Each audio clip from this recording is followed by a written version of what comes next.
وہ آپ سے پوچھتے ہیں کیا قیامت کا آنا برحق ہے؟ تو آپ کہیے جی ہاں، وربی، میرے رب کی قسم، میں رب کی قسم کھا کر کہہ رہا ہوں کہ قیامت کا آنا برحق ہے۔ وقال الذین کفروا لا تأتینا الساعہ، کافروں نے کہا کہ قیامت نہیں آئے گی۔ تو اللہ تعالیٰ کیا فرما رہا ہے؟ قل بلا وربی، آپ کہیے نہیں، قیامت آ کر کے رہے گی، میرے رب کی قسم ہے۔ اسی طریقے سے سورہ تغابن میں اللہ تعالیٰ فرماتا ہے زعم الذین کفروا ان لن یبعثوا، کافر اس زور میں ہیں، اس گمان میں ہیں، اس بھول میں ہیں کہ انہیں اٹھایا نہیں جائے گا۔ زعم الذین کفروا ان لن یبعثوا، انہیں دوبارہ اللہ کے سامنے حاضر نہیں کیا جائے گا۔ آپ کہہ دیجئے قل بلا وربی لتبعثن ثم لتنبؤن بما عملتم وذلک علی اللہ یسیر، آپ کہیے نہیں، بلا، یقیناً قیامت آئے گی، تمہیں اٹھایا جائے گا، پھر جو تم نے عمل کیا ہے اللہ تعالیٰ اس کا تمہیں بدلہ دے گا، اور یہ چیز اللہ تبارک و تعالیٰ پر آسان ہے۔ ان الساعۃ لآتیۃ لا ریب فیہا، ذرا غور کریں، ان یقیناً، لا بالتاکید، آتیۃ آنے والی ہے، یعنی قیامت، لا ریب فیہا، اس میں کوئی شبہ نہیں ہے۔ لیکن ساتھیوں، جہاں قیامت کی آمد ایک حقیقی امر ہے اور یہ حقیقت پر مبنی ہے، وہیں پر ایک چیز یہ بھی ہے کہ لوگ قیامت کے بارے میں بڑی غفلت کے اندر ہیں۔ لیکن جہاں قیامت کا آنا یقینی ہے، وہیں ہمارا آپ کا ایمان یہ بھی ہے کہ قیامت بہت قریب ہے۔ کیا ہے؟ قیامت بہت قریب ہے کہ نہیں؟ قریب ہے نا؟ وہ کیسے قریب ہے؟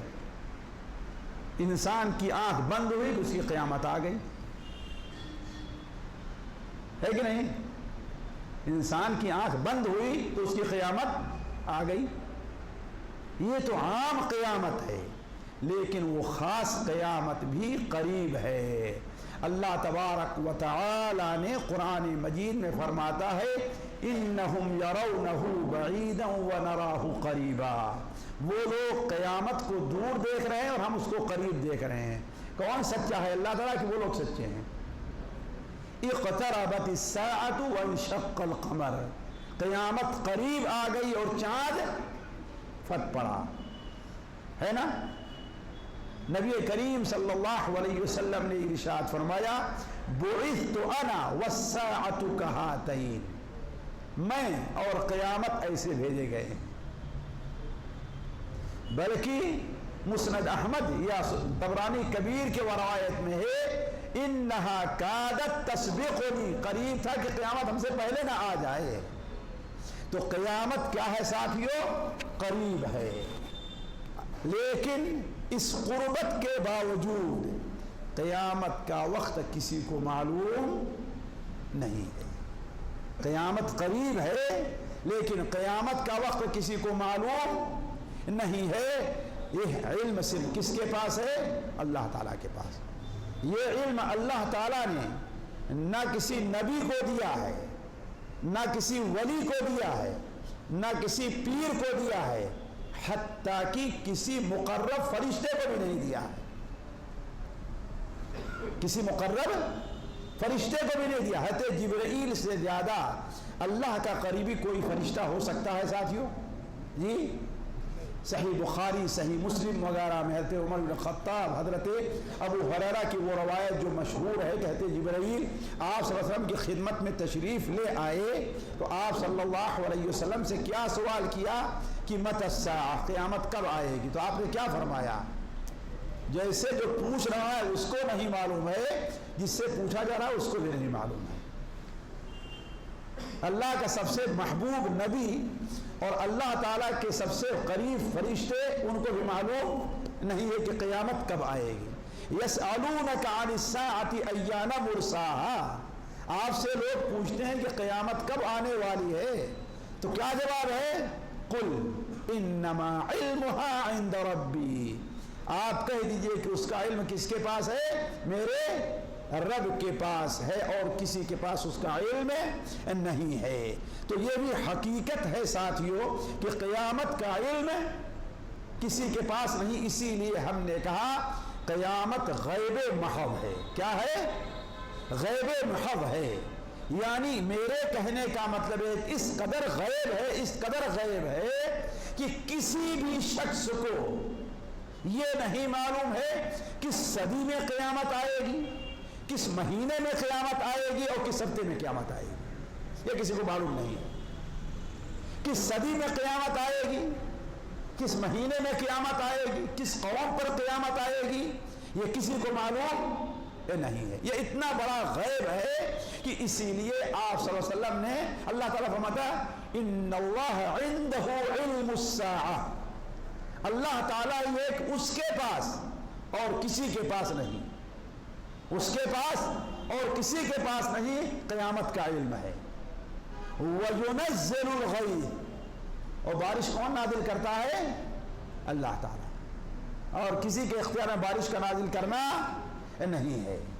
اسی لیے آپ صلی اللہ علیہ وسلم نے ارشاد فرمایا خمس لا يعلمها الا اللہ، 5 غیب کی باتیں ایسی ہیں کہ اسے اللہ کے علاوہ کوئی اور نہیں جانتا۔ ان میں ایک چیز کیا ہے؟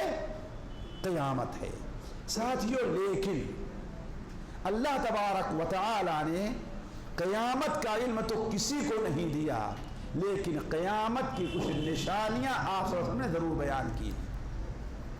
قیامت کی کچھ نشانیاں اللہ تعالیٰ نے ضرور بیان کیے، لیکن یہ بات واضح رہے کہ جس طریقے سے قیامت کا وقت کسی کو نہیں معلوم ہے، قیامت کی نشانیوں کا بھی وقت کسی کو معلوم نہیں کہ کون سی نشانی کب پیش آئے گی، اللہ جب چاہے گا پیش آ جائے گی۔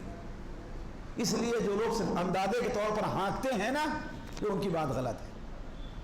جس طریقے سے قیامت کا علم کسی کے پاس نہیں ہے کہ قیامت کب آئے گی، اسی طریقے سے قیامت کی نشانیوں کا علم کسی کے پاس نہیں کہ نشانی کب واقع ہوگی۔ مثلا قیامت کی بڑی اہم نشانیوں میں سے ایک نشانی یہ ہے کہ مشرق کے بجائے سورج مغرب سے طلوع ہوگا۔ یہ کب ہوگا، کس صدی میں ہوگا، کس مہینے میں ہوگا، کسی کو پتہ نہیں۔ مہدی کی آمد قیامت کی نشانی ہے نا، لیکن مہدی کس صدی میں آئیں گے، کس مہینے آئیں گے، یہ کسی کو معلوم نہیں۔ تو جیسے قیامت کی آمد کا علم کسی کو نہیں ہے، ایسے قیامت کی نشانیوں کی آمد کا علم کسی کو، جیسے یہ معلوم ہے کہ قیامت کی آمد برحق ہے، ایسے ہمارا یہ بھی یقین ہے کہ قیامت کی نشانیاں برحق ہیں۔ تو میں کہہ رہا تھا کہ اللہ تعالیٰ نے قیامت کا علم تو کسی کو نہیں دیا ہے، البتہ قیامت کی نشانیاں کو ضرور بیان فرمائی ہے۔ ان کے بڑے فائدے ہیں ساتھیوں، اگر میں اس طرف جاؤں تو بڑا وقت چلا جائے گا کہ قیامت کی نشانی کا فائدہ کیا ہے، لیکن ایک آدھ فائدہ آپ سن لیں جو ہمارے آپ کے لیے اہم ہے۔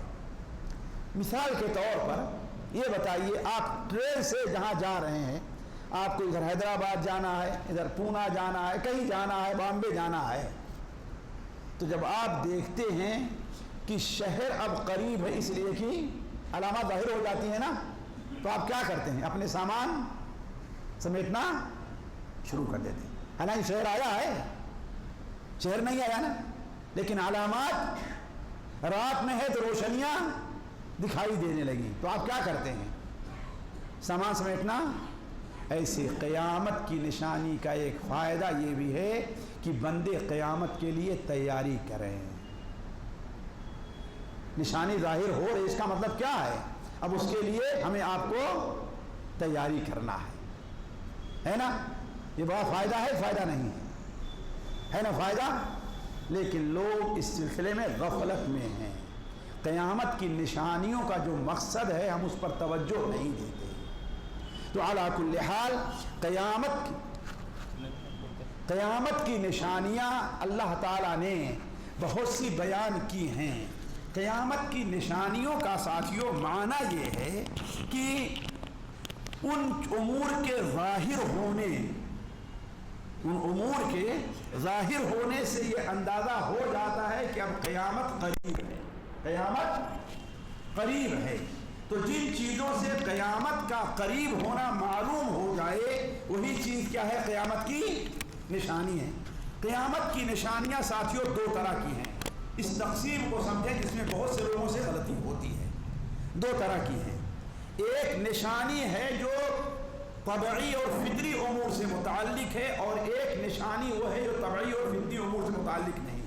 یعنی طبعی اور فطری امور کا معنی یہ ہے کہ وہ چیز عام طور پر لوگوں کے اندر پائی جاتی ہے، لیکن اگر وہی چیز غیر ضروری طور پر زیادہ ہو جائے،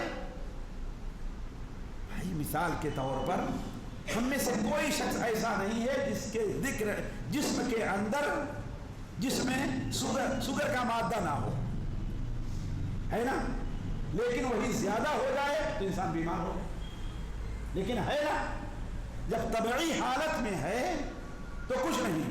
اسی طریقے سے قیامت کی نشانی جو طبعی امور یعنی وہ چیز ہر ماحول میں موجود ہے لیکن وہ غیر طبعی طور پر زیادہ ہو جائے تو گویا وہی قیامت کی ایک نشانی ہے۔ جیسے سود ہر زمانے میں رہا ہے، زنا ہر زمانے میں رہا ہے، لیکن زنا اس قدر عام ہو جائے کہ معاشرے کے اکثر لوگ اس میں مبتلا ہو جائیں، معاشرے کے اکثر لوگ، جیسے اب یہ صورتحال پیدا ہوتی جا رہی ہے، حتیٰ کہ اب تو حکومتیں بھی اس کے لیے مواقع فراہم کرتی ہیں، ایسے شرارت بدماشی کرنے والے جوڑوں کے لیے کیا ہے پارک بنا دیے ہیں، بھائی روڈ پر نہ ہو، لوگوں کے جذبات ہوتے ہیں، مطلب وہاں جا کے جو تمہیں کرنا ہے کرو۔ اس کا مطلب کیا ہے؟ تائید کر رہی، مدد کر رہی ہے نا، ہے نا؟ تو ایسی ہو جائے کہ یہ قیامت کی نشانی ہے۔ اور غیر فطری چیز یہ ہے کہ وہ اصل معاشرے میں وہ چیز پائی نہیں جاتی۔ مثال کے طور پر فطرت یہ ہے، فطری چیز یہ ہے کہ سورج مشرق سے طلوع ہوتا ہے اور مغرب میں ڈوبتا ہے۔ اب مشرق کے بجائے مغرب سے طلوع ہو جائے یہ غیر فطری چیز ہے۔ آگے بات سمجھے نا؟ انسان فطری چیز یہ ہے کہ انسان کسی جانور کی زبان نہیں سمجھتا، ہے نا؟ بیل کیا بولتا ہے آپ سمجھتے ہیں؟ بھینس کیا بولتی سمجھتے ہیں آپ؟ کتا کیا بولتا ہے سمجھتے ہیں اس کی زبان؟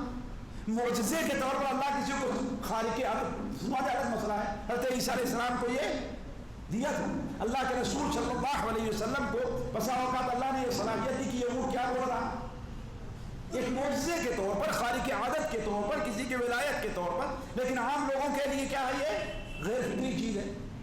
اب ایسی صورتحال پیدا ہو جائے کہ جانور لوگوں سے بات کرنے لگے تو یہی چیز کیا ہے؟ قیامت کی نشانی ہے۔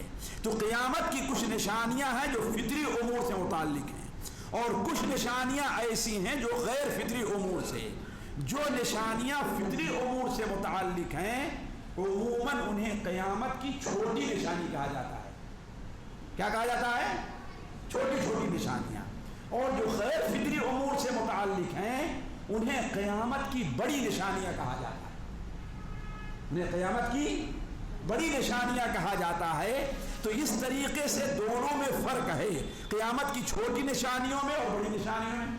قیامت کی چھوٹی نشانیاں تین طرح کی ہیں ساتھیوں، یہ سمجھ لیں گے تو موضوع کو سمجھنے میں آسانی ہوگی، میں تقریر نہیں کر رہا ہوں۔ قیامت کی چھوٹی نشانیاں وہ تین طرح کی، کچھ نشانیاں وہ ہیں جو ظاہر ہوئی اور ختم ہو گئی، ہو سکتا ہے دوبارہ ظاہر ہو، اللہ بہتر جانتا ہے نا؟ جیسے چاند کا دو ٹکڑے ہونا قیامت کی نشانی ہے، ظاہر ہوئی اور ختم ہو گئی۔ اب ہم نہیں جانتے بھائی کہ دوبارہ ایسا ہوگا کہ، لیکن ختم ہو گئی نا۔ کچھ نشانیاں ایسی ہیں جو ظاہر ہوئی اور برابر جاری ہیں، بڑھتی جا رہی ہیں، بڑھتی جا رہی ہے، جس میں سے ایک نشانی کیا ہے صلہ رحمی اور رشتہ داری کا توڑنا، رشتہ داری کا توڑنا ہے۔ آج ہمارے بزرگ موجود ہیں، یہ ہمارے ہی علاقے کے ہیں، ان سے پوچھئے کہ آج سے 40-50 سال پہلے جو رشتے کے جوڑنے کا سلسلہ تھا آج باقی ہے؟ مجھے یاد ہے کہ جب ہم دیہاتی لوگ، کھیتیہر لوگ جب کھیت کاٹ کر کے فارغ ہوتے تھے تو لوگ اپنے ماموں کے یہاں، کوئی اپنی پھوپھی کے یہاں جاتے تھے، 1 مہینہ 20 دن 15 دن رہ جاتے تھے اور کسی پر کوئی بوجھ نہیں۔ اور آج کوئی 5 دن 2 دن 3 دن کے لیے چلا جائے، 1 دن کے لیے جاتا ہے تو چاہے ماموں کا گھر ہے، چاہے وہ کیا چاہتے ہیں جتنا جلدی ہے نا۔ آج رشتہ داروں کا آپس میں ایک دوسرے کا تعلق خالص مصلحت کی بنیاد پر، خالص مصلحت کی بنیاد، فائدہ ہے تو ہمارا تعلق ہمارے رشتہ دار سے جڑا ہوا ہے، اگر فائدہ نہیں ہے تو کوئی تعلق ہمارا جڑا ہوا نہیں۔ تو بعض نشانیاں قیامت کی ہیں کہ وہ ظاہر ہوئی اور برابر اس میں اضافہ ہوتے جا رہا ہے، اور کچھ نشانیاں ایسی ہیں جو ابھی تک ظاہر نہیں ہوئی، کب ظاہر ہو جائیں گی اس کا علم کسی کو نہیں ہے۔ مثال کے طور پر قیامت کی ایک نشانی یہ ہے کہ پہلی رات کا چاند، آج عید کا چاند دیکھنا ہوتا ہے تو جی اب تو لوگ دوربین لگا کے دیکھنا، آنکھیں نظریں کمزور ہو گئی ہیں لوگوں کی، ہے کہ نہیں؟ لوگوں کی نظریں کمزور ہو گئی ہیں اور ماحولیات پر ہمارے گناہوں کا، ہماری بڑے بری جو ترتیبات ہیں ان کا بڑا اثر پڑا ہے نا۔ دیکھیے دھوپ رہتی، صاف ہی نہیں رہتا ہے کہ نہیں؟ لیکن ایک وقت آئے گا کہ پہلی رات کا چاند اتنا بڑا دکھائے گا کہ ہر آدمی اس کو دیکھ لے گا، ہر آدمی اس کو دیکھ لے گا اور ایسا لگے کہ یہ 3-4 دن کا چاند ہے، پہلا چاند نہیں ہے۔ تو یہ قیامت کی نشانی ہے، لیکن ابھی ظاہر کب ظاہر ہوگی اللہ بہتر۔ اسی طریقے سے قیامت کی جو بڑی نشانیاں ہیں وہ بھی 2 طرح کی ہیں، قیامت کی جو بڑی نشانیاں ہیں وہ بھی 2 طرح کی ہیں۔ ایک نشانی ہے قیامت کے قریب آنے کی کہ قیامت بہت قریب ہے، اور ایک نشانی ہے قیامت کے واقع ہو جانے کی۔ اب بس اس کی مثال آپ نے یہ دی ہے کہ جس طریقے سے حاملہ اونٹنی ہو اور بالکل آخری ایام میں ہے، گھر والے انتظار کر رہے ہیں کہ ابھی ہو جائے گا تھوڑی دیر کے بعد۔ جس طریقے سے ہم لوگ اگر بھینس کا معاملہ رہتا تھا تو وہ سب اوقات رات میں سوتے رہتے، بیٹھے انتظار کرتے رہتے، اب ایسا ہی نہیں سے کہ کب بچہ دے دے بھینس، ہے نا۔ اسی طرح آپ نے مثال دی قیامت کی بڑی نشانیاں، تو قیامت کی بڑی نشانیاں 2 طرح کی ہیں۔ ایک نشانی ہے جو قیامت کے قریب ہونے کی ہے، اور دوسری نشانی کیا ہے؟ قیامت کے واقع ہونے کی، قیامت واقع ہونے والی ہے۔ اسی طرح سے قیامت کی نشانیوں کو اس طرح اور تقسیم کیا جا سکتا ہے کہ قیامت کی نشانیاں کچھ ایسی ہیں جن کا عبور زمینی سطح سے ہے، اور کچھ نشانیاں ایسی ہیں جن کا تعلق کیا ہے؟ عالم علوی آسمان سے۔ چاند کا 2 ٹکڑے ہونا کدھر سے ہے؟ جی وہیں سے ہے نا۔ مغرب سے سورج کا نکلنا کہاں سے ہے؟ چاند کا بڑا دکھائی دینا کہاں سے تعلق ہے؟ جی اوپر آسمان۔ تو قیامت کی نشانیاں اس طرح سے بھی 2 قسم کی ہیں، کچھ نشانیاں ایسی ہیں جن کا تعلق عالم سفلی یعنی زمین اور دنیا، زمین میں رہنے والے لوگوں سے ہے، اور کچھ نشانیاں ایسی ہیں کس کا تعلق کس سے ہے؟ آسمان سے ہے۔ اب یہاں تک پہنچنے کے بعد ہم اور آپ اس بات پر غور کریں ساتھیوں کہ قیامت کی نشانیاں محض غیب ہیں، محض غیب ہیں، جیسا کہ بھی ہم نے کہا۔ اس کو اچھی طریقے سے سمجھیں۔ کیا معنی ہے غیب کا؟ کہ کون سی نشانی کب ظاہر ہوگی، کتنی شکل میں ظاہر ہوئی تو کب ختم ہو جائے گی، اس کا کوئی علم کسی کے پاس نہیں۔ ایک بات اور واضح کرتے چلوں، بات لمبی ہو رہی لیکن واضح کرتے چلوں فائدے کی ہے۔ جب کسی چیز کے بارے میں کہا جاتا ہے یہ قیامت کی نشانی ہے تو ہم لوگ عموماً اسے ناپسند کرتے ہیں، ہے نا، اسے اچھی نہیں سمجھتے، ہے نا یہ بات؟ قیامت کی نشانی سننے کے بعد کیا اس نے لوگ اچھا، یہی بات ہے نا؟ حالانکہ قیامت کی نشانیاں 3 قسم کی، دیکھیے معمولی سی باتیں ہیں جو ہمارے آپ لوگ کم بیان کرتے ہیں، لیکن اس موضوع کو سمجھنے کے لیے یہ چیز بڑی ضروری ہے۔ قیامت کی جو نشانیاں ہیں اس سلسلے میں اچھی، بری، پسند، ناپسند کتنی ہیں؟ وہ 3 کی۔ قیامت کی کچھ نشانیاں ایسی ہیں جو شرعی طور پر پسندیدہ ہیں، سمجھیں گے؟ قیامت کی نشانیاں کچھ ایسی ہیں جو شرعی طور پر پسندیدہ ہیں، ہے نا؟ جیسے اللہ تعالیٰ نے، اللہ کے رسول صلی اللہ علیہ وسلم نے خبر دی ہے، جیسے وہ حدیث ابھی آئے گی کہ بیت المقدس کا فتح ہونا قیامت کی نشانی ہے۔ فتح ہونا اچھی چیز ہے کہ ناپسند چیز ہے؟ چیز ہے۔ ابھی تو آپ کہہ رہے، ہم کہتے ہیں ناپسند کرتے ہیں اس، ہے نا؟ حضرت مہدی کا ظہور اچھی چیز ہے کہ ناپسندیدہ چیز ہے؟ جی پسندیدہ چیز ہے نا؟ حضرت عیسیٰ علیہ السلام کا نزول ناپسندیدہ ہے پسندیدہ ہے؟ پسندیدہ ہے۔ پورے دنیا کے اندر اسلام کا پھیل جانا پسندیدہ ہے یا ناپسندیدہ ہے؟ پسندیدہ۔ تو گویا قیامت کی ایک کچھ نشانیاں ایسی ہیں جو شرعاً پسندیدہ ہیں۔ ایسی نشانیوں سے متعلق ہمارا موقف کیا ہونا چاہیے؟ ہمارا موقف کیا ہونا چاہیے؟ اللہ کا شکر ادا کرنا چاہیے، خوش ہونا چاہیے، اسے پسند کرنا چاہیے، ہے نا؟ اور اس پر اللہ تعالیٰ کی یہ نعمت ملی ہے، ہمیں اس پر خوش ہونا چاہیے۔ آئی بات سمجھ میں؟ دوسری کس نشانیوں کی وہ ہے جو شرعی طور پر نہ پسندیدہ ہے اور نہ ہی ناپسندیدہ ہے، جائز چیز ہے، ہمارے استعمال سے مراد ہے، ہم اگر اس کا صحیح استعمال کریں تو یہی چیز پسندیدہ ہو جائے گی، اور اگر غلط استعمال کریں تو کیا ہوگی؟ ناپسندیدہ ہو جائے گی۔ جیسے مثال کے طور پر قیامت کی ایک نشانی یہ ہے کہ مال کی کثرت ہو جائے گی۔ ایک نشانی کیا ہے؟ کہ مال کی کثرت ہو، استفاضۃ المال، ہے نا؟ یہ ایک جائز چیز ہے۔ اب ہم اس مال کو اللہ کی رضا کے لیے، اللہ کے کاموں میں استعمال کریں، یہ اچھی چیز ہے، اور اگر گناہ کے لیے استعمال کریں تو گناہ۔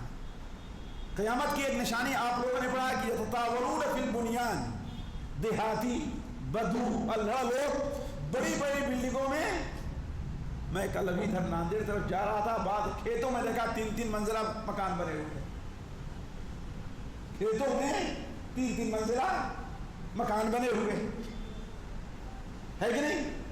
آج سے 100 سال پہلے 50 سال پہلے شاید نہ دیکھا جاتا کہ 3 منزلہ مکان وہ بھی کھیتوں میں، ہے نا، بنے ہیں نا؟ تو یہ چیز جائز ہے، ناجائز نہیں ہے۔ اب ہم اس کا استعمال کیسے کرتے ہیں، ہمارے استعمال کے اوپر ہے۔ ہم اگر اس کا استعمال صحیح کریں تو اللہ تعالیٰ کے نزدیک کیا ہے؟ وہ پسندیدہ ہے، اور اگر غلط کریں تو پڑھنا لکھنا بہت عام ہو جائے گا، یہ قیامت کی ایک نشانی ہے۔ فشوب القراء، پڑھنا لکھنا عام ہو جائے گا۔ اب ہم اگر اس کا صحیح استعمال کریں اسلام کی خدمت کے لیے تو بڑی اچھی چیز ہے۔ جیسے آج یہ واٹس ایپ ہے نا، بہت عام ہو گیا ہے، یہ عام ہو گیا، یہ ہمارے استعمال کے اوپر۔ یہ الگ مسئلہ ہے کہ ایسی نشانیاں جو ہیں اس کا زیادہ تر استعمال لوگ غلط کرتے ہیں، یہ الگ مسئلہ ہے، لیکن ہے کیا ہے؟ وہ جائز کے امور کے قبیل سے، جائز امور کے قبیل سے ہے کہ لوگوں کے استعمال کے اوپر ہے۔ اور تیسری نشانیاں جو قیامت کی ہیں وہ شرعاً ناپسندیدہ ہیں، وہ شرعاً ناپسندیدہ ہیں، اور یہی نشانیاں زیادہ ہیں۔ ایسی نشانیاں کیا ہیں؟ زیادہ ہیں۔ ایسی نشانیوں کے بارے میں ہمارا موقف کیا ہونا چاہیے؟ کیا ہونا چاہیے؟ حتی الامکان جتنا ہم سے ہو سکے اس میں پڑھنے سے بچنا چاہیے، اس میں پڑھنے سے بچنا چاہیے۔ مثال کے طور پر قیامت کی نشانیوں میں سے ایک نشانی فتنوں کا ظہور ہے، اور آج فتنوں کا دور ہے۔ بڑے فتنوں میں ایک فتنہ عورتوں کا فتنہ بھی آج ہے، اور عورتوں کے لیے مردوں کا فتنہ کیا، عورتوں کا فتنہ ہے آج۔ اب ہم سوچیں بھی کہ ہم غیر محرم عورت کو چھوئیں گے نہیں، دیکھنا تو بہت دور کی بات ہے، تو شاید ہمارے لیے مشکل اور محال ہو جائے۔ ہمارے لیے اگر محال نہیں تو مشکل ترین کام تو ضرور ہوگا۔ آپ پلین پر جائیں گے، آپ کی ضیافت کون کرے؟ جی کون کرے ضیافت؟ آپ کی؟ آپ کی بہن؟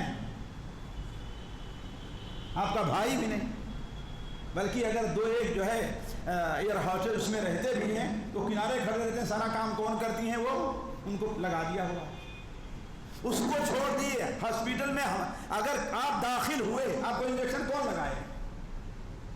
عورت ہی تو لگائے گی نا، لیکن جائز ہے اس کا چھونا؟ ناجائز ہے۔ تو یہ فتنے کی شکل جب اختیار کر لے تو ایک مسلمان کو چاہیے کہ حتی الامکان اس سے بچنے کی کوشش کرے، کم سے کم کوشش کرے کہ اس کے اندر مبتلا ہو۔ جہاں ضرورت، نہایت ہی ضرورت پڑ جائے، یہ نہیں ہے کہ کوئی مرد بھی ہے وہ بھی انجیکشن لگا اس کو چھوڑ کر ارے چلو کیا ہے نا۔ جیسے آج عورتوں کا معاملہ ہے، ڈاکٹر کے پاس جانا ہے، بلکہ بہت سی عورتیں تو یہاں تک ہے کہ مرد ڈاکٹر کو ایک عجیب ان کے یہاں بنا دیا گیا ہے، ایک فکرہ دے دیا گیا ہے کہ مرد ڈاکٹر عورتوں کے معاملات کا زیادہ ماہر ہوتا ہے۔ حالانکہ یہ بات صحیح نہیں، عورتیں بھی ماہر ہیں اور عورتوں کے امراض کے اور معاملات کی، تو ادھر عورتیں کم جاتی ہیں، ادھر کہاں جاتی ہیں؟ کوئی مرد ڈاکٹر ہے تو جاتی۔ تو یہ ایک فتنہ جو ہے یہ قیامت کی نشانی ہے۔ یہ تیسری قسم جو ہم نے کہا حتی الامکان انسان کو اس سے کیا کرنا چاہیے؟ بچنا چاہیے۔ اچھا ایک بات اور یہاں پر واضح کر دوں، قیامت کی چھوٹی اور بڑی نشانیوں میں فرق کیا ہے؟ کیا فرق ہے؟ ایک فرق ابھی ہم نے آپ کے سامنے رکھا ہے، وہ فرق کیا ہے کہ قیامت کی جو چھوٹی نشانیاں عموماً کیا ہیں؟ عام حالات سے متعلق ہے، فطری امور سے متعلق، اور بڑی نشانیاں غیر فطری، غیر طبعی امور سے۔ لیکن ایک بڑی عام فرق، یہ بڑا اہم فرق یہ بھی ہے، قیامت کی چھوٹی جو نشانیاں ہیں وہ قیامت کے واقع ہونے سے بہت پہلے سے شروع ہو گئی ہیں، 1000 1500 سال پہلے سے شروع ہو گئی۔ جیسے قیامت کی سب سے پہلی نشانی کیا ہے؟ کوئی بتا سکتا ہے؟ سب سے پہلی نشانی جو ہے جی پیدائش نہیں، بعثت۔ آپ صلی اللہ علیہ وسلم کی بعثت یہ قیامت کی سب سے پہلی نشانی، اور آپ صلی اللہ علیہ وسلم کی بعثت آج کتنے سال ہو گئے؟ ذرا دیکھیں، 1400 سال سے اوپر ہو گئے ہیں۔ تو قیامت کی جو چھوٹی نشانیاں ہیں قیامت سے بہت پہلے سے شروع ہو گئی ہیں، اور قیامت کی جو بڑی نشانیاں ہیں عموماً جب قیامت بالکل قریب آئے گی تب شروع ہوگی۔ قیامت جب بالکل قریب آئے گی تو شروع ہوگی۔ اسی طریقے سے قیامت کی جو چھوٹی چھوٹی نشانیاں ہیں ان میں اور ایک نشانی اور دوسری نشانی میں ہو سکتا ہے زمانے کا بہت فرق پایا جائے۔ ایک نشانی آج سے 1400 سال پہلے ظاہر ہوئی ہے اور ایک نشانی آج ظاہر ہو رہی ہے نا۔ لیکن قیامت کی جو بڑی نشانیاں ہیں وہ جب شروع ہو گئی تو پھر موقع نہیں رہ جاتا، جب شروع ہو گئی۔ اسی لیے مسند احمد کی روایت ہے، نبی صلی اللہ علیہ وسلم نے ارشاد فرمایا الآیات خرزات المنظومات، یہ تسبیح کے دانے ہوتے ہیں نا، جسے ایک دھاگے میں پروئے ہوئے ہیں، اگر دھاگا ٹوٹ جائے تو پہلے دانے آخری دانے گرنے میں وقت لگتا ہے جی، ایک گرا سارے اس کے نیچے گر جائیں تو آپ نے بیان فرمایا قیامت کی جو نشانیاں ہیں خرزات الموضومات، یہ ایک دھاگے میں پنوئی ہوئی موٹیاں اور دانے ہیں، جب دھاگا ٹوٹ گیا تو لگاتار نیچے آ جایا کرتی۔ تو قیامت کی ایک نشانی جیسے ظاہر ہوگی بڑی، پھر مثال کے طور پر مہدی کا ظہور، یہ قیامت کی بڑی نشانی ہے، چھوٹی نشانی ہے، مختلف ہے، لیکن مان لیا جائے بڑی نشانی ہے۔ تو مہدی کے ظہور ہی کے زمانے میں حضرت عیسیٰ ابن مریم کا نہیں، دجال کا خروج ہوگا۔ دجال کو قتل کرنے کے لیے کون آئیں گے؟ عیسیٰ ابن مریم آئیں گے۔ ابھی عیسیٰ ابن مریم دجال کے قتل سے فارغ نہیں ہوں گے کہ حضرت مسیح کو خروج ہو جائے۔ دیکھیں فوراً لگاتار کیسے آ رہا ہے معاملہ، ہے نا؟ جس دن صبح کو سورج مشرق کے بجائے مغرب سے طلوع ہوگا، اسی دن چاشت کے وقت دابت الارض کا خروج ہو جائے گا۔ دابت الارض جو ایک جانور نکلے گا۔ تو بڑی نشانیاں چھوٹی نشانیوں میں یہی فرق ہے کہ چھوٹی نشانیاں ایک کے بعد دوسری کی آمد میں وقت لگے گا، ہے نا؟ کیا لگے گا؟ مثال کے طور پر آپ صلی اللہ علیہ وسلم کی بعثت کے بعد جو سب سے پہلی نشانی ظاہر ہوئی ہے وہ چاند کا 2 ٹکڑے ہونا۔ اس کے بعد دوسری نشانی جو ہے وہ فتح بیت المقدس ہے۔ اب دیکھیے کئی سال گزر گئے ہیں درمیان میں، 17-18 سال گزرے نا، بلکہ اور گزرے، ہے نا؟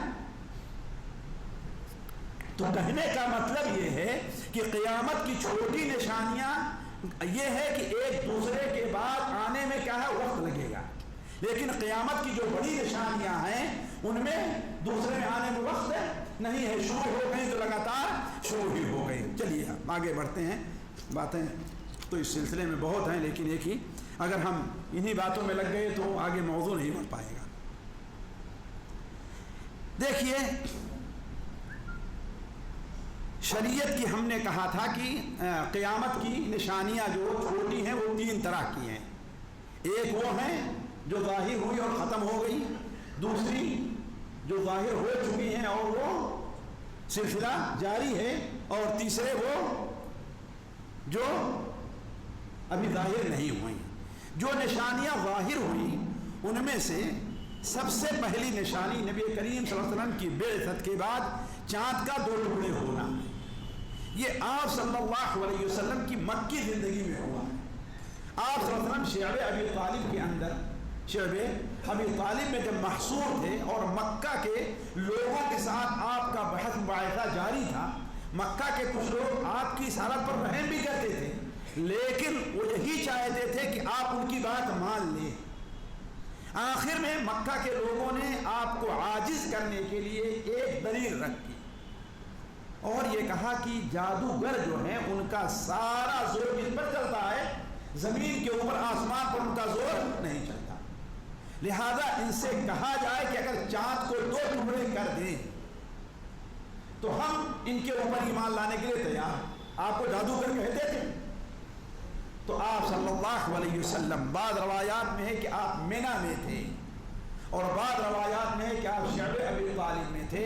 آپ صلی اللہ علیہ وسلم نے اقرار کروایا کہ اگر چاند 2 ٹکڑے ہو جائے تو تم مانو گے؟ حضرت انس بن مالک جب ابن عبداللہ کی روایت صحیح بخاری وغیرہ میں ہے تو ان لوگوں نے کہا ہاں، کیوں؟ اس لیے کہ ان کو یقین نہیں تھا کہ ایسا ہو سکتا ہے۔ آپ صلی اللہ علیہ وسلم نے اللہ تعالیٰ کے حکم سے اشارہ کیا، ایسے ایسے راوی کہتے ہیں کہ چاند کا ایک ٹکڑا اس طرف دیکھا، ہم لوگوں نے ہرا کے پیچھے دیکھا اور ادھر ٹکڑا چلا گیا، اور آپ نے فرمایا فاشہدوا، تم لوگ گواہ رہو، لیکن پھر بھی لوگ ماننے کے لیے تیار نہیں ہوئے۔ اسی پر اللہ تعالیٰ نے یہ آیت نازل فرمائی، اقتربت الساعة وانشق القمر وإن يروا آية يعرضوا ويقولوا سحر مستمر۔ قیامت قریب آ گئی اور چاند پھٹ پڑا، اقتربت الساعة وانشق القمر، لیکن ان لوگوں کا حال یہ ہے کہ جب کوئی نشانی دیکھتے ہیں تو کیا کہتے ہیں کہ سحر مستمر۔ اسی طریقے سے نبی کریم صلی اللہ علیہ وسلم کی وفات ہونا یہ بھی قیامت کی ایک نشانی ہے۔ آپ کی وفات قیامت کی اس لیے کہ جب تک آپ زندہ ہیں قیامت نہیں آئے گی، تو آپ نے اپنی وفات کو قیامت کی ایک نشانی قرار دیا۔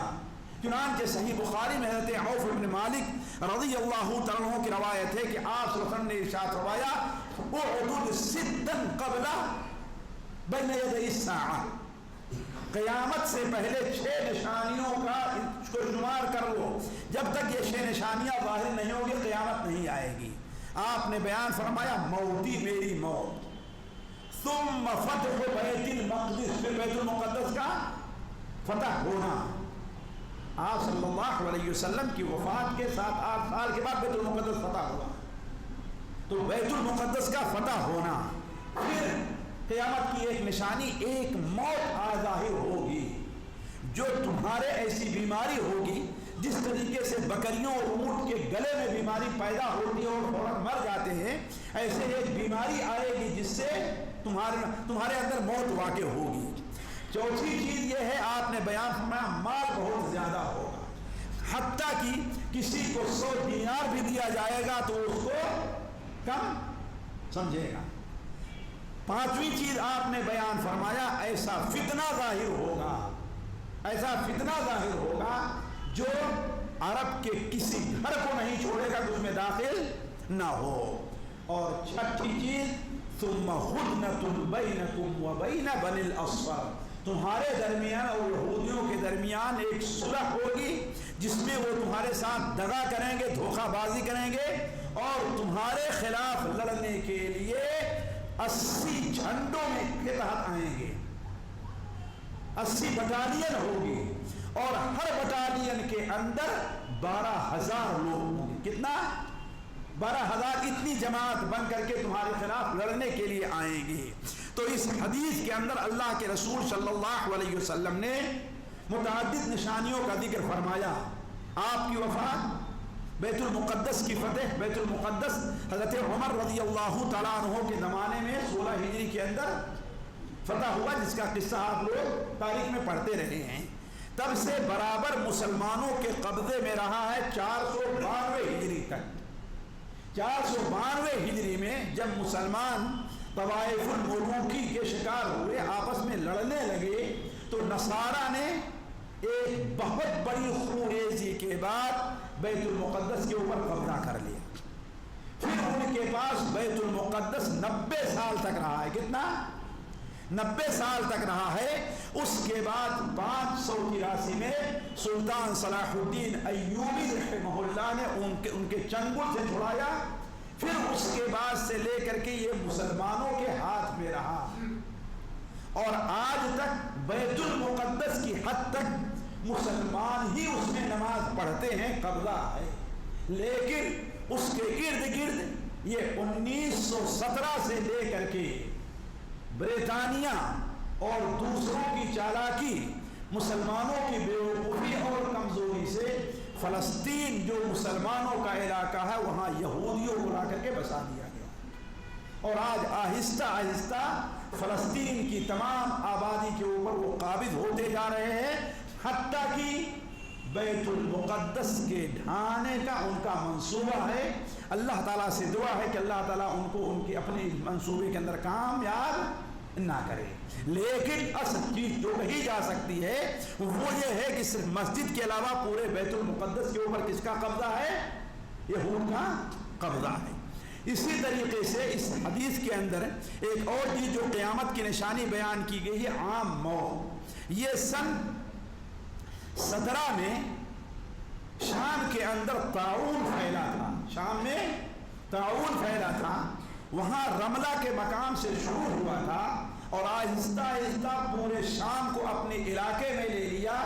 کہا جاتا ہے کہ اس میں تقریباً 25,000 مسلمان اس موت کے گھاٹ اترے، جس میں بڑے بعد بڑے صحابہ بھی تھے، جیسے حضرت ابو عبیدہ امین الامہ جسے کہا گیا ہے، اور دنیا میں حلال اور حرام کا جو سب سے بڑا عالم تھا نبی صلی اللہ علیہ وسلم کے بعد، وہ کون تھے؟ حضرت معاذ بن جبل۔ وہ بھی اسی بیماری کے اندر، اسی طاعون میں ان کی بھی وفات ہوئی تھی۔ اسی طریقے سے آپ صلی اللہ علیہ وسلم نے اس حدیث کے اندر مال کی کثرت کو بھی قیامت کی ایک نشانی قرار دیا ہے، یہ حضرت عثمان رضی اللہ تعالیٰ عنہ کے زمانے میں ہوا ہے کہ بسا اوقات لوگ اپنا صدقہ کا مال لے کر کے باہر نکلتے تھے، فتوحات کی وجہ سے مسلمانوں کے پاس اتنی مالی فراوانی ہو گئی تھی کہ صدقہ قبول کرنے والا کوئی نہیں تھا۔ اسی طریقے سے اس حدیث کے اندر بنو اصفر یعنی نصارہ اور مسلمانوں کے درمیان ایک صلح کا ذکر ہے جو ابھی نہیں آئی، اس کا ذکر آگے کسی موقع پر انشاءاللہ آئے گا۔ اسی طریقے سے قیامت کی ایک نشانی جو ظاہر ہوئی اور ختم ہو گئی ہے وہ امن و امان کا دورہ ہے۔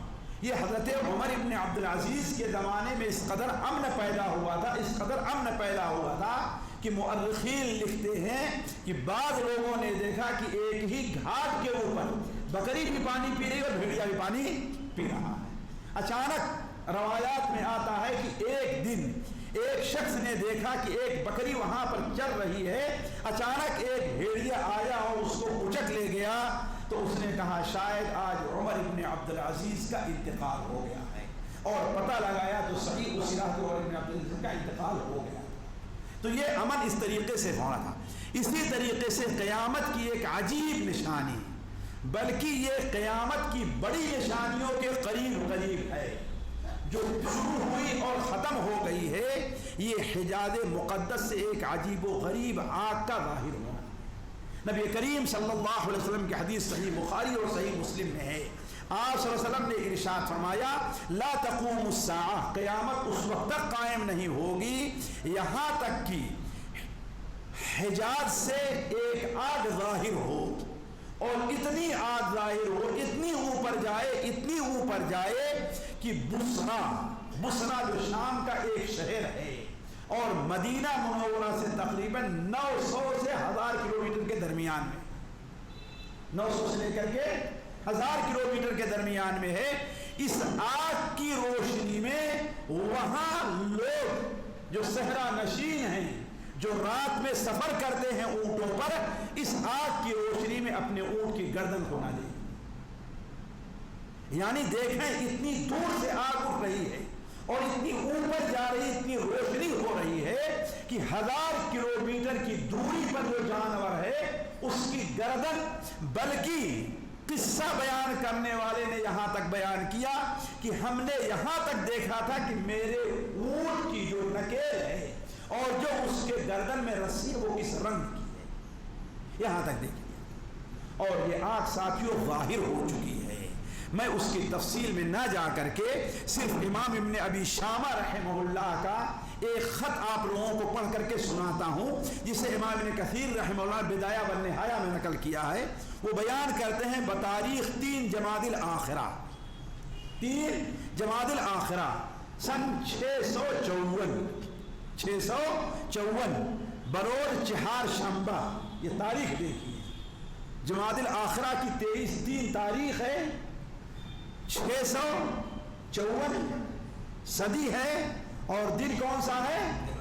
چہار شنبہ، یعنی آج کل لوگ اردو سے ناوبلد ہیں، چہار شنبہ یعنی بدھ کا دن، بدھ کا یہ لوگ اگر عام سے کیا کہیں اس کو انگلش میں ٹیوزڈے نہیں ہے تو آسانی سے لوگ سمجھ جائیں گے، ایک نہیں ہے، لیکن اپنی زبان کو چہار شنبہ جو فارسی اردو بولی جاتی ہے اس کو بھول گئے ہیں لوگ۔ تو چہار شنبہ کو مدینہ منورہ ایک تیز آواز سے گونج اٹھا، آواز کے فوراً بعد ہی ایک زلزلہ آیا جس سے ساری زمین کانپ اٹھی، دیواریں ہل گئیں، چھتوں میں شگاف پڑ گئی، لکڑیاں اور دروازے کھٹکھٹانے لگے۔ ایسا رہ کر کے ہر گھنٹے پر ہوتا رہا۔ یہ سلسلہ مہینہ کی 5ویں تاریخ بروز جمعہ تک جاری رہا۔ پھر حرہ کی جانب سے ایک زبردست آگ ظاہر ہوئی جسے لوگوں نے اپنے گھروں سے دیکھا۔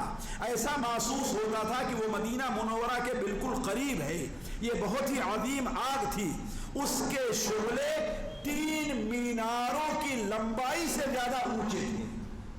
یہ جو مینارے ہوتے ہیں نا، اس کو 3 میناروں کی لمبائی سے زیادہ اونچے تھے، مدینہ منورہ کی وادی میں آگ بھڑک رہی تھی، آخر کار یہ آگ وادی شذا تک پہنچ گئی۔ وادی شذا میں جس طرح پانی بہتا تھا اب آگ بہ رہی تھی اور پانی بہنا بند ہو گیا تھا۔ ہم ایک غروب کی شکل میں دیکھنے نکلے تو قسم ہے اللہ کی کہ ہم نے دیکھا کہ پہاڑ آگ اُلگ رہے ہیں، حرہ سے عراقی حاجیوں کا راستہ بند کر رکھا ہے، آگ وہاں تک پہنچ کر رک گئی، وہیں تک پہنچ کر رک گئی ہے اور یہیں سے مڑ کر کے مشرق کی جانب بہنے لگی ہے۔ اس کے بیچ سے بڑی بڑی چٹانوں کی صورت میں آگ کے شعلے ایسے انگارے نکل رہے ہیں جو پتھروں کو کھا جاتے ہیں۔ اس کی مثال وہی ہے جیسا کہ اللہ تعالیٰ فرماتا ہے انہا ترمی بشرر کالقصر کانہ جمالۃ صفر، یہ مثل محل کے چنگاریاں پھینکتی ہے، گویا کہ وہ زرد اونٹ ہیں۔ یہ خط رجب 654 ہجری کو لکھا جا رہا ہے اور تا دم تحریر آگ میں اضافہ ہی اضافہ ہے، کم نہیں ہو رہی، یعنی ایک مہینہ گزر جانے کے باوجود بھی اب آگ ہروں سے گزر کر بنو قریظہ تک پہنچ چکی ہے۔ ہرہ کا پورا علاقہ آگ سے پر ہے۔ مدینہ منورہ کی آبادی سے وہ شعلے ایسے دکھتے ہیں گویا قیام پذیر حاجیوں کی مشعلیں ہوں، البتہ اصل آگ جہاں سے شروع ہوئی تھی وہاں تو گویا آگ کے سرخ پہاڑ ہیں۔ آگ میں برابر اضافہ ہی ہو رہا ہے، لوگ سخت پریشان ہیں، ان کی سمجھ میں نہیں آ رہا ہے کہ کیا ہونے والا ہے۔ اللہ تبارک و تعالیٰ ہی انجام بخیر کرے۔ حقیقت تو یہ ہے کہ ہم آگ کی صورتحال بیان کرنے سے قاصر ہیں، یعنی اس قدر عظیم آگ تھی جو ظاہر ہوئی۔ اسی طریقے سے قیامت کی ایک اور نشانی جو ظاہر ہوئی وہ ختم ہوئی، وہ ترکوں سے لڑائی ہے۔ کس سے؟ ترکوں سے لڑائی ہے۔ نبی کریم صلی اللہ علیہ وسلم نے ارشاد فرمایا لا تقوم الساعہ، قیامت اس وقت تک قائم نہیں ہوگی کہ یہاں تک کہ تم ایسی قوم سے لڑائی کرو جن کے جوتے بال کے بنے ہوں گے، اور یہاں تک کہ تم ترک سے لڑائی کرو جن کی آنکھیں چھوٹی ہوتی ہیں، ان کے چہرے سرخ ہوتے ہیں، ناکیں چپٹی ہوتی ہیں اور ان کے چہرے ایسے ہیں گویا کی ڈھال کو پیٹ کر کے برابر کر دیا گیا۔ اس سے مراد ترک ہیں، حالانکہ اللہ کے رسول صلی اللہ علیہ وسلم نے کہا تھا اترکوا الترک ما ترکوکم، جب تک ترک تمہیں نہ چھیڑیں ان کے ساتھ چھیڑخانی نہ کرو۔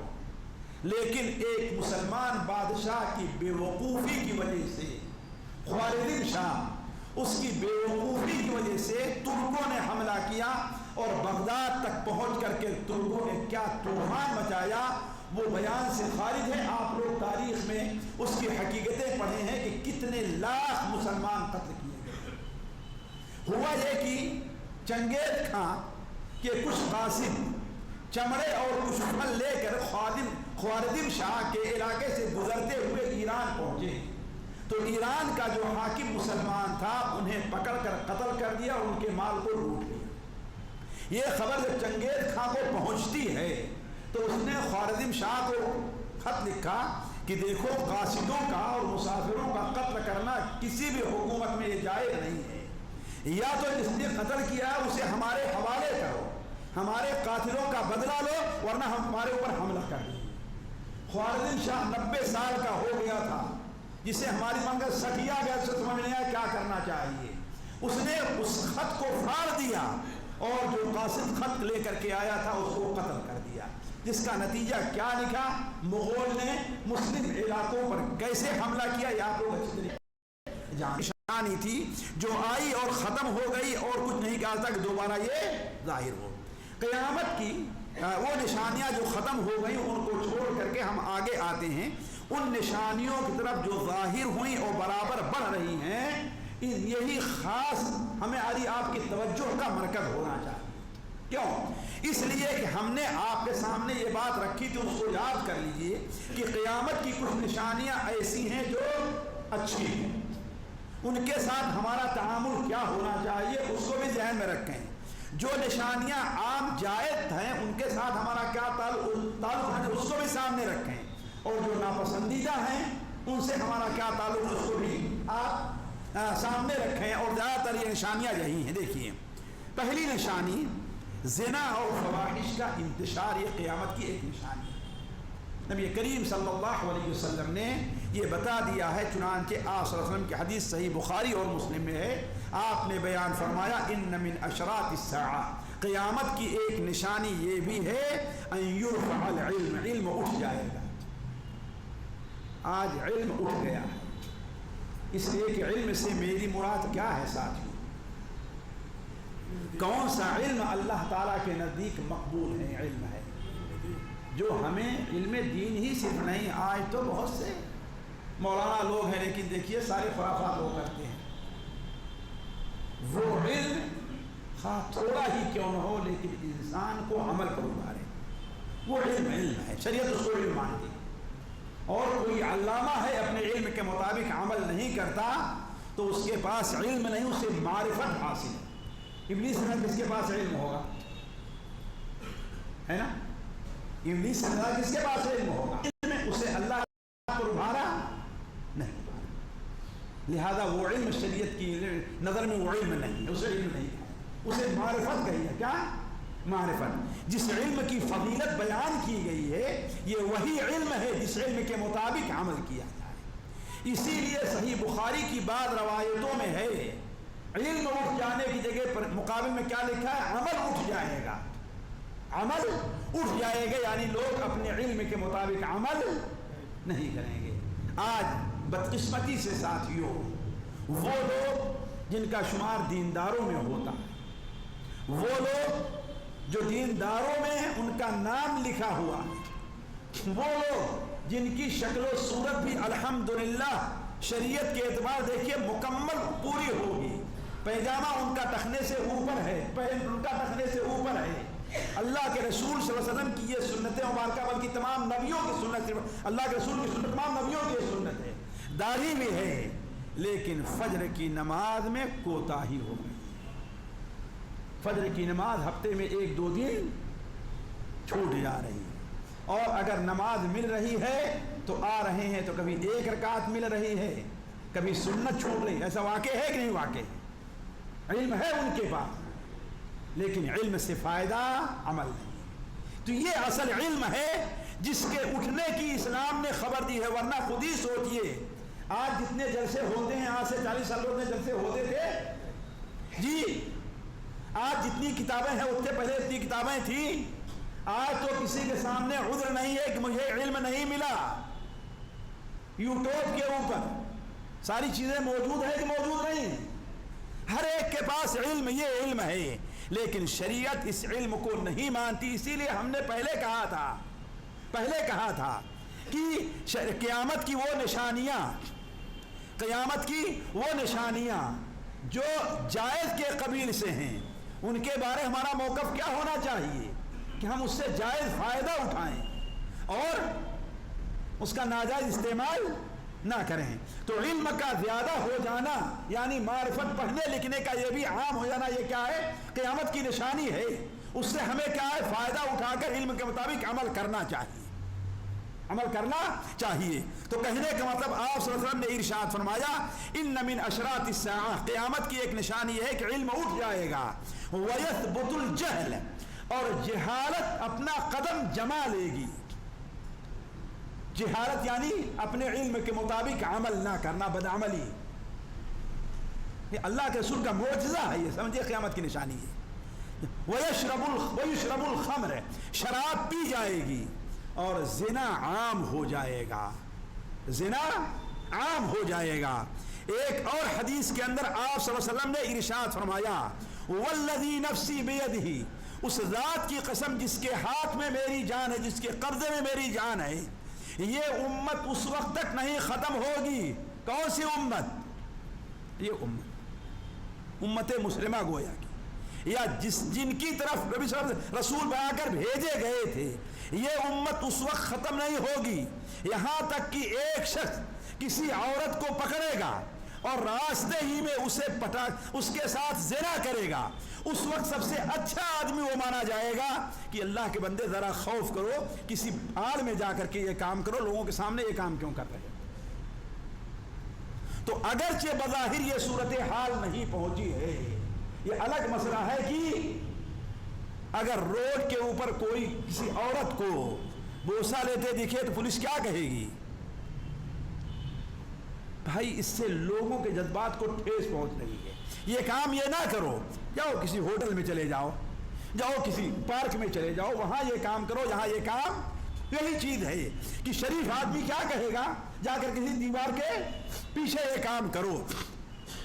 تو علی کل حال یہ بھی قیامت کی ایک نشانی ہے اور آج بڑھتی جا رہی ہے. زنا بالکل عام ہو چکا ہے ساتھیوں, حتیٰ کہ بہت سے ایسے خاندان جن کے بارے میں کبھی یہ تصور نہیں کیا جاتا تھا, یہ برائی وہاں بھی پھیل گئی ہے. اور اگر زنا کو زنا کے عام معنی میں لے لو تو میں کہوں گا شاید کوئی گھر خالی نہ ہو جس میں زنا نہ ہوتا ہو. وہ زنا نظروں کا زنا, وہ زنا باتوں کا زنا. آج کون سا گھر خالی ہوگا الا ماشاء اللہ کہ فیس بک کے اوپر, ٹویٹر کے اوپر اور عام ویب سائٹ کے اوپر گندی تصویریں یا یہ چیزیں نہ دیکھی جاتی ہوں. تو کہنے کا مطلب کہ آپ صلی اللہ علیہ وسلم نے ارشاد فرمایا زنا عام ہو جائے گا. اسی طریقے سے آپ صلی اللہ علیہ وسلم نے ارشاد فرمایا اسی حدیث کے اندر کہ علم اٹھ جائے گا اور جہالت عام ہو جائے گی, جیسا کہ ہم نے اس کی تھوڑی سی وضاحت کی ہے. اسی طریقے سے شراب کا انتشار, پھیل جانا بھی قیامت کی نشانی ہے. آج ساتھیوں بدقسمتی سے ہم اپنے بچپن میں نہیں دیکھتے تھے. آج روڈ کے اوپر جائیے, میں اپنے نوجوانی میں بھی بہت سفر کیا کرتا تھا. یہاں اورنگ آباد سے 3-4 بار کم سے کم میرا گزر ہوا ہوگا ادھر ناندیڑ اس طرف جاتے ہوئے. میں بہت سفر کیا کرتا تھا, لیکن روڈوں پر یہ کیفیت نہیں تھی کہ روڈ پر اعلان لکھا ہو کہ ہاں بھائی یہ بیئر کی دکان ہے, یہ دیسی شراب کی ہے, یہ اس کی دکان ہے, یہ اس کی دکان ہے. آج تو عام دکھائی دے رہا ہے نا. تو شراب بالکل عام ہو جائے گی, یہ چیز بھی شروع ہو گئی ہے. اسی طریقے سے قیامت کی ایک نشانی جو شروع ہوئی اور عام ہوتی جا رہی ہے وہ کیا ہے؟ سود کا عام ہو جانا ہے. سود کا عام ہو جانا ہے. نبی صلی اللہ علیہ وسلم کی حدیث ہے کہ بین ید الساعہ یظہر الربا والزنا والخمر. قیامت سے پہلے سود بہت عام ہو جائے گا, زنا عام ہو جائے گا اور شراب عام ہو جائے گی. آج دیکھ رہے ہیں کہ سود کس طریقے سے عام ہو گیا ہے. اس قدر عام ہو گیا ہے کہ اس سے پیچھا چھڑانا انسان کے لیے مشکل ہے. بلکہ جو بہت شریف آدمی ہے وہ مانتے ہیں, وہ پوچھتے ہیں کہ شیخ میرے بینک میں کچھ سود ہے, میں اس کو کہاں خرچہ کروں, ہے نا. کوئی تجارت کیجئے, آپ کوئی لین دین کیجئے. جیسا کہ سنن نسائی میں نبی صلی اللہ علیہ وسلم کی حدیث ہے کہ لَيَأْتِيَنَّ عَلَى النَّاسِ زَمَانٌ لَا يَبْقَى أَحَدٌ إِلَّا أَكَلَ الرِّبَا.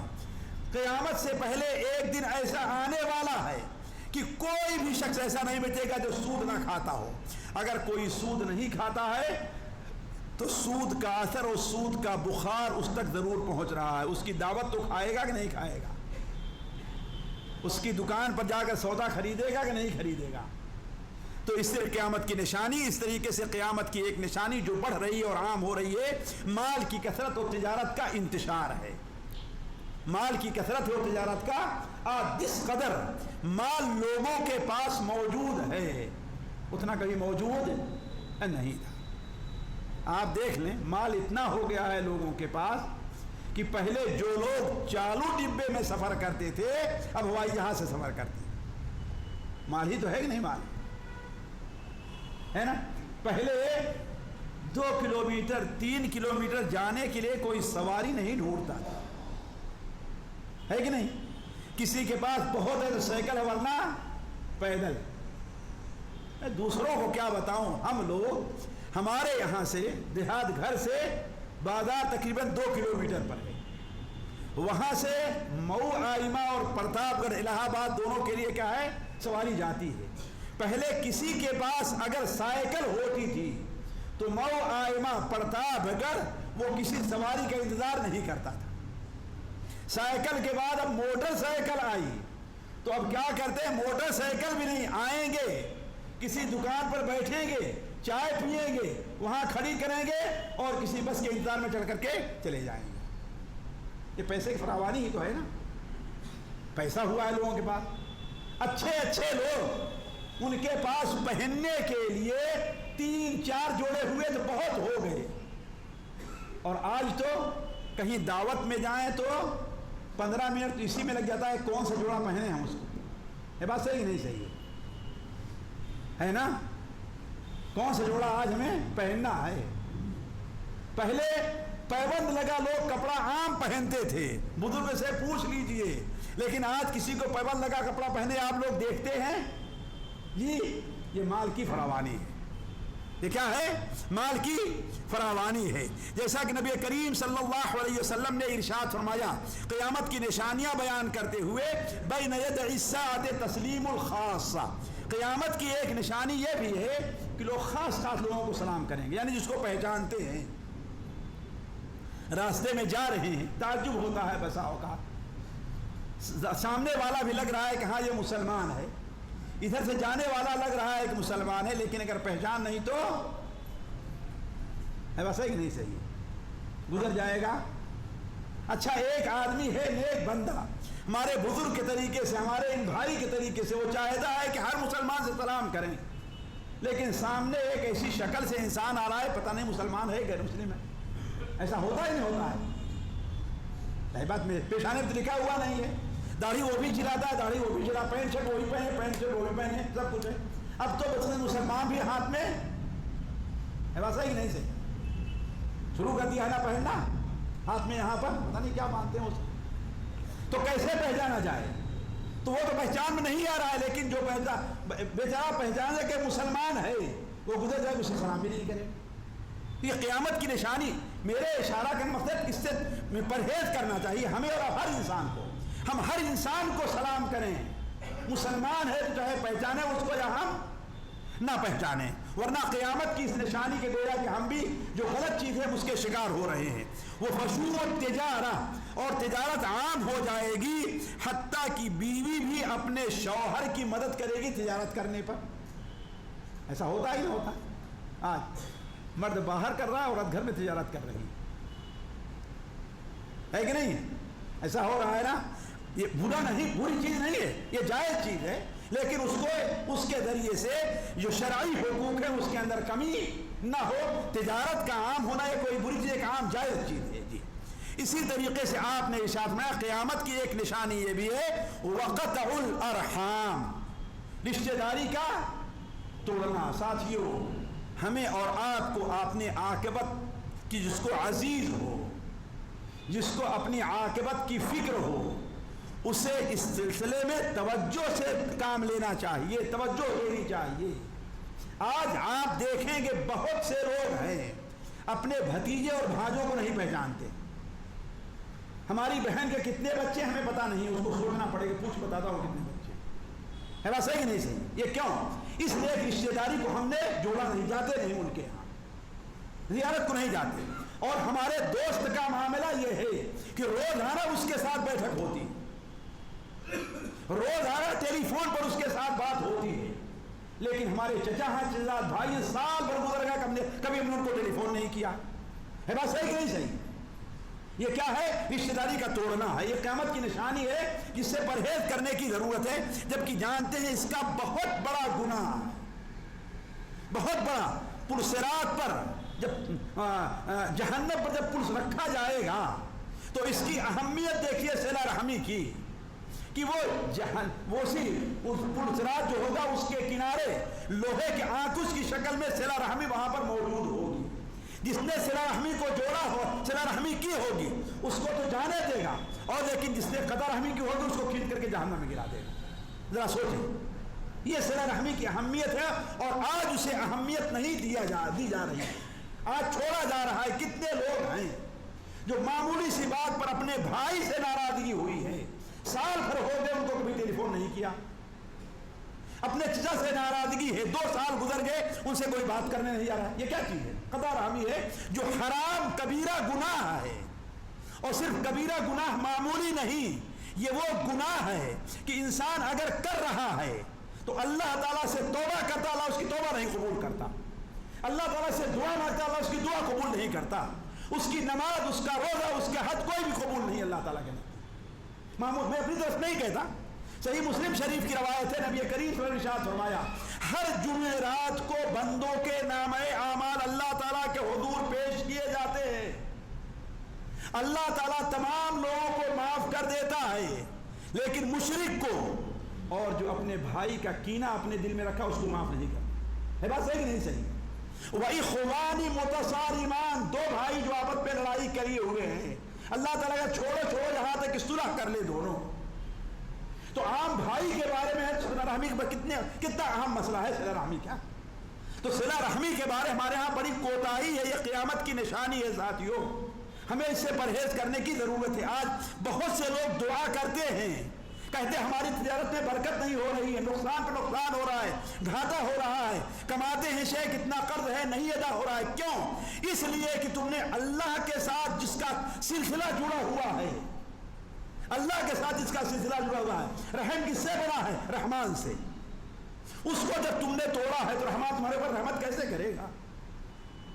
تو کہنے کا مطلب کہ قیامت کی ایک نشانی یہ ہے کہ وقطع الارحام، رشتہ داری کا توڑنا ہے، وفقر العلم، علم کی کمی ہے، وظہور شہادت الزور، جھوٹی گواہی بہت عام ہو جائے گی۔ آج پیسہ دیجیے چاہے جو گواہی لے لیجیے، پیسہ دے دیجیے آپ چاہے جو گواہی لے لیجیے۔ علی کل حال تو قیامت کی نشانیوں میں سے ایک نشانی یہ بھی ہے، قیامت کی وہ نشانی جو شروع ہوئی اور برابر بڑھتی جا رہی ہے، گانے باجے اور ان آلات کا عام ہونا ہے۔ اب تو دینداروں کے گھر سے بھی گانے باجے کی آواز آنی شروع ہو گئی ہے کہ نہیں؟ بسا اوقات مجبوری ہے، خبر سننا چاہتے ہیں، کیا کریں بغیر گانے باجے کی کوئی خبر ہی نہیں ہے، نعوذ باللہ من ذالک۔ ہے بات صحیح نہیں صحیح؟ آج آپ باہر نکلیں، آپ اپنے گھر میں چاہے جتنا پرہیز کر لیں، باہر نکلیں گے تو آواز آئے کہ نہیں آئے گی آپ کے گانے اور باجے کی؟ حتیٰ کہ اب تو ہوٹل میں ہم گئے، لفٹ پہ سوار ہوئے، صبح فجر کے بعد سنت پڑھ کر کے نکل رہے ہیں، آ رہے ہیں مسجد، سب سے پہلی چیز سلامی کس کی مل رہی ہے؟ لفٹ میں موسیقی کی سلامی مل رہی۔ انسان پاک صاف ہو کر کے نکل رہا ہے اللہ کے گھر کی طرف، اور کیا سنتے آ رہا ہے؟ شیطان کی آواز کو سنتے آ رہا ہے۔ تو کہنے کا مطلب یہ ہے کہ یہ چیز بھی گانے اور باجے اور آلات موسیقی کا زیادہ ہونا یہ بھی قیامت کی ایک نشانی ہے، بلکہ یہی نہیں، لوگ اسے اب تو جائز سمجھنا شروع کر دیے، اس کی اہمیت ختم ہو گئی، اس سے بچنے کی کوشش بھی نہیں کرتے، کہتے ہیں کیا کریں بھائی، نہیں بچ سکتے، ڈھال تلوار رکھ دیا ہے، نہیں، اس سے نپٹنے کی ضرورت ہے۔ نبی کریم صلی اللہ علیہ وسلم کی ارشاد ہے کہ میری قوم میں ایک ایسا وقت آئے گا کہ لوگ سونے کو، زنا کو، شراب کو، والمعازف اور موسیقی کو حلال سمجھ لیں گے، اور یہی وہ لوگ ہوں گے جن کے اوپر اللہ تبارک و تعالی عذاب نازل فرمائے گا۔ طبرانی میں حضرت سہل بن سعد کی روایت ہے کہ آخری زمانے میں خسف و قذف و مسخ، اوپر سے پتھروں کی بارش ہوگی، شکلیں بدل جائیں گی، لوگوں کے اوپر پہاڑ اور مکان ڈھہ جائیں گے، زلزلے بڑے بڑے آئیں گے۔ پوچھا گیا اے اللہ کے رسول یہ کب ہوگا؟ تو آپ نے فرمایا اذا ظہرت المعازف والقینات واستحلت الخمور، جب موسیقی عام ہو جائے گا، گانے والیاں بہت زیادہ ہو جائیں گی، اور شراب کو حلال سمجھ لیا جائے گا، تو یہ صورتحال پیش آئے گی۔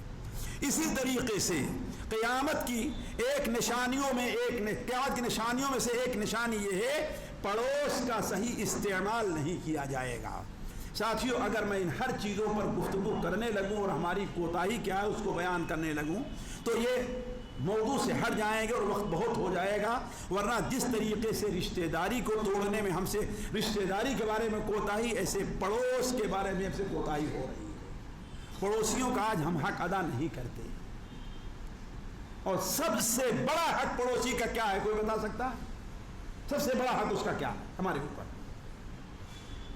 سب سے بڑا حق اس کا کیا ہمارے اوپر ہے؟ جی، دین کی اور شریعت کی جو بات ہم کو معلوم ہے اسے بتانا ہے، سب سے بڑا حق اس کا ہے نا۔ ہم نماز پڑھتے ہیں، ہمارا پڑوسی نمازی نہیں ہے، اللہ کی قسم کتنے لوگ ہیں کبھی کہے ہیں چلو نماز پڑھنے کے ذرا سو، کتنے لوگ ہیں؟ یہ سب سے اس کا بڑا حق ہمارے اوپر ہے۔ نبی صلی اللہ علیہ وسلم کی حدیث ہے کم من جار معلق بجارہ یوم القیامہ، کتنے لوگ ایسے ہیں کہ ان کی گردن کو پکڑ کر کے گھسیٹتا ہوا ان کا پڑوسی اللہ کے سامنے حاضر ہو اور کہے گا اے رب اس نے میرے ساتھ خیانت کی ہے، اس نے میرے ساتھ دھوکہ کیا ہے، اس نے میرے حق چھینا ہے۔ وہ کہے گا اے اللہ تعالی ہم نے اس کا نہ مال چھینا، نہ اس کی بیوی کے اوپر کبھی غلط نظر اٹھا کے دیکھی، اس کے بچوں کو اپنے بچے ہم نے سمجھے ہیں۔ وہ فرمائے گا یہ سب، وہ کہے گا یہ سب صحیح ہے، لیکن اس نے مجھے برائی پر دیکھا تھا لیکن کبھی منع نہیں کیا۔ یہ پڑوس کا غلط استعمال ہے۔ تو پڑوس کا غلط استعمال یہ بھی قیامت کی ان نشانیوں میں جو ظاہر ہوئی اور آگے بڑھتی جا رہی ہے۔ اسی طریقے سے بتوں کی پوجا اور شرک کا ظاہر ہونا یہ بھی قیامت کی بڑی نشانی ہے۔ ساتھیوں وقت نہیں ورنہ اس پر کچھ کہنے کا جی کہتا ہے۔ کیوں؟ اس لیے کہ ہمارے یہاں مسلمانوں کی ایک چھوٹی بہت بڑی جماعت بلکہ ابھی کل مجھے کوئی سنا رہا تھا بھیجا کہ ایک شخص کہتا ہے کہ نماز پڑھنے والا گمراہ ہو سکتا ہے، حج کرنے والا گمراہ ہو سکتا ہے، قرآن پڑھنے والا گمراہ ہو سکتا ہے، لیکن درباروں پر جانے والا کبھی گمراہ نہیں ہو سکتا۔ نعوذ باللہ من ذالک۔ ذرا سوچیں آپ کس طرح شرک ہمارے یہاں پھیلا ہوا، ذرا سوچیں۔ یہ وہی چیز ہے جس سے متعلق آپ نے بیان فرمایا لا تقوم الساعة حتى تلحق قبائل من امتی بالمشرکین، قیامت اس وقت تک قائم نہیں ہوگی جب تک کہ میری امت کی ایک جماعت مشرکین سے نہ مل جائے۔ وَحَتَّى تَعْبُدَ قَبَائِلَ مِنْ أُمَّتِي الْأَوْثَانَ، اور میری امت کے بہت سے قبیلے، ایک دو قبیلے نہیں، بہت سے قبیلے وثن کی پوجا نہ شروع کر دیں۔ آپ نے صنم نہیں کہا، آپ نے کیا کہا؟ وثن کہا۔ دونوں میں کیا فرق ہے سمجھتے ہیں؟ صنم میں اور وثن میں، صنم وہ بت ہوتا ہے جو لکڑی کا اور پتھر کا ایسے بنایا جاتا ہے، اور وثن ہر وہ چیز ہے، درخت بھی وثن ہو سکتا ہے، قبر بھی وثن ہو سکتی ہے، جو شکل میں نہ بنا ہو ویسے اس کی عبادت کی جائے، اس کے اللہ کے لیے جو کام کرنا چاہیے وہ کام کیا جائے، یہ وثن ہے۔ آپ نے کیا بیان فرمایا؟ یہ نہیں کہا صنم بتوں کو پوجیں گے، کیا وثن کی ہماری امت کے بہت سے قبائل وثن پوجنا شروع کریں گے۔ اور آج آپ دیکھتے ہیں کہ کس طریقے سے قیامت کی یہ نشانی ظاہر ہے۔ اسی لیے قیامت کی ایک نشانی جو چھوٹی نشانیوں میں ہے، ظاہر ہو چکی ہے، برابر جاری ہے، وہ جھوٹے نبیوں کا ظاہر ہونا ہے۔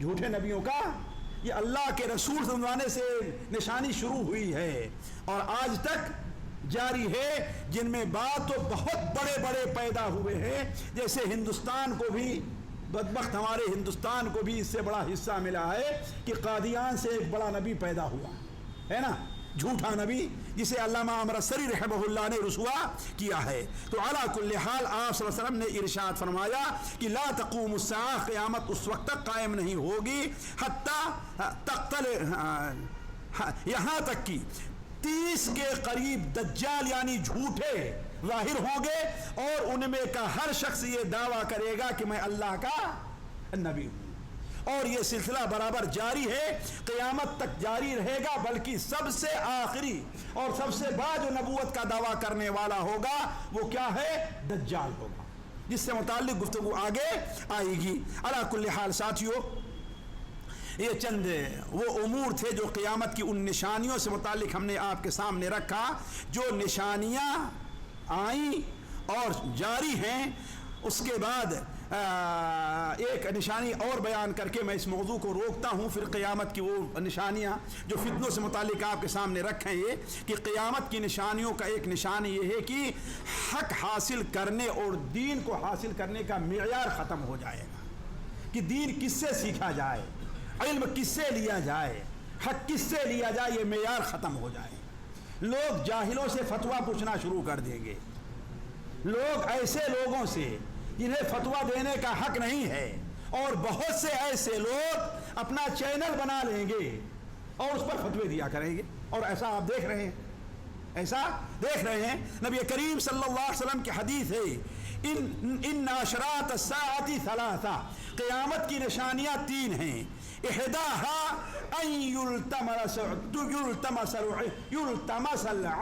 العلم عند الاصاغر، قیامت کی 3 نشانیاں ہیں، ان میں سے ایک نشانی یہ ہے کہ چھوٹے لوگوں کے علم حاصل کیا جائے گا۔ اصاغر کی تفسیر میں علماء نے کئی کیا ہے۔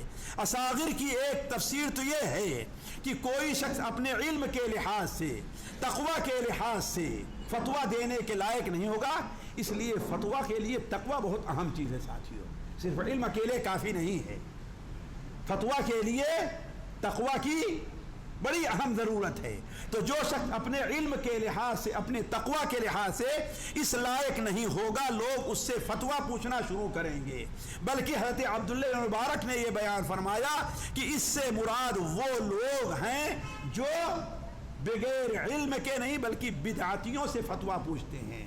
اور یہ چیز اس قدر عام ہو جائے گی کہ نبی کریم صلی اللہ علیہ وسلم نے ان سالوں کا نام دھوکے والا سال قرار دیا ہے۔ آپ نے بیان فرمایا قیامت سے پہلے دھوکے والے سال ہوں گے۔ صحابہ نے کہا اے اللہ رسول دھوکے والے سال کون ہیں؟ تو آپ نے بیان فرمایا جھوٹوں کو سچا مانا جائے گا، جو ہے غدار وہ معصوم بنے بیٹھے ہیں، جو ہے غدار وہ معصوم بنے بیٹھے ہیں، اور معصوم گنے جاتے ہیں غداروں میں۔ آج صورتحال یہی ہے نا، جو مجرم ہے وہ چھوٹ جاتا ہے، جو قاتل ہے وہ چھوٹ جاتا ہے، اور جو معصوم ہے ذرا اسے پکڑ کر کے اس کے خلاف الزامات ڈھونڈ کر کے تلاش کر کے دلائل تلاش کر کے اسے جیلوں میں ڈال دیا جاتا ہے۔ تو قیامت کی ایک نشانی یہ بھی ہے کہ یصدق فیہ الکاذب، جھوٹے کو سچ مانا جائے گا، اور سچ کو